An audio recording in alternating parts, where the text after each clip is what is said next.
দর্শক, পুঁজিবাজারের পরিস্থিতি নিয়ে বিস্তারিত আলোচনার জন্য আজ আমাদের সঙ্গে আছেন পুঁজিবাজার বিশ্লেষক মোহাম্মদ আল আমিন। স্টুডিওতে আপনাকে স্বাগত জানাচ্ছি।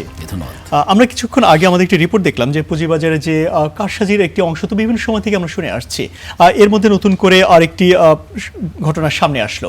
এই ঘটনাগুলো তো একের পর এক ঘটছে। এর আগে কিছুদিন আগে আমরা এই ধরনের বেশ কিছু ঘটনা সামনে এসেছে। এটি কি পুঁজিবাজারকে আরও বেশি আশঙ্কার মধ্যে ফেলে দিচ্ছে? ধন্যবাদ আপনাকে। আসলে আমরা যে ঘটনাটা দেখলাম সালতা ক্যাপিটালের, যেটা বলছেন আমি হয়তো এটার কথাই আপনি হয়তো মিন করছেন।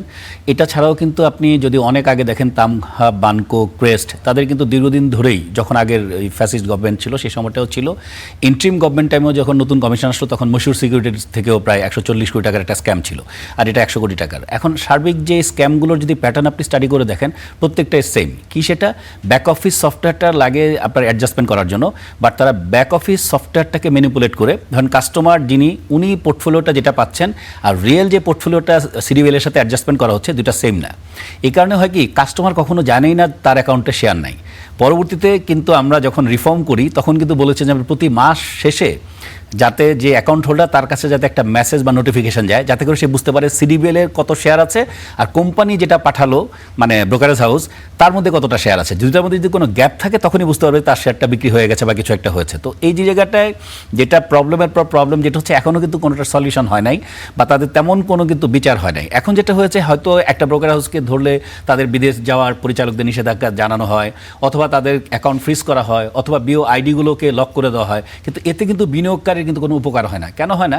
কারণ ধরেন তামহা সিকিউরিটিদের কথাই যদি বলি, কারণ আমাদের ঢাকা বিশ্ববিদ্যালয়ে অনেক শিক্ষকের ওখানে অ্যাকাউন্ট ছিল, তার মানে ডক্টর, তাদেরও অ্যাকাউন্ট ছিল। দেখা গেলো যে তারা কিন্তু আসলে এখনও কোনোটার ক্লেম পায়নি, কিন্তু মালিক পক্ষ তাদের পারিবারিক দ্বন্দ্বের কারণে একজন আরেকজনের কাছে মামলা করে, ওরা হয়তো দুদকের মামলায় গ্রেপ্তার আছে, বিভিন্ন জায়গায় আছে, বা টাকা যে বিনিয়োগকারী আটকে গেল, তাহলে ইনভেস্টর প্রোটেকশন ফান্ড নামে কিন্তু বিশেষ একটা ফান্ড আছে। বিনিয়োগকারীদের তো আসলে পুঁজি ফেরত আসছে না, ফেরত আসছে না, বাট ইনভেস্টমেন্ট প্রোটেকশন যে ফান্ডটা আছে, সেই ফান্ড থেকে কিন্তু প্রোরাটা বেসিসে কিছু কিছু টাকা সেটেল করা হয়েছে। তাহলে একদিকে ধরেন বাজারের প্রতি মানুষের আস্থা কম, অন্যদিকে যদি এই ধরনের ঘটনা ঘটে, তাহলে তো নিঃসন্দেহে আমরা মনে করবো যে পুঁজিবাজার মানুষ বিমুখ হয়ে যাবে। তাহলে এটার জন্য কি দরকার?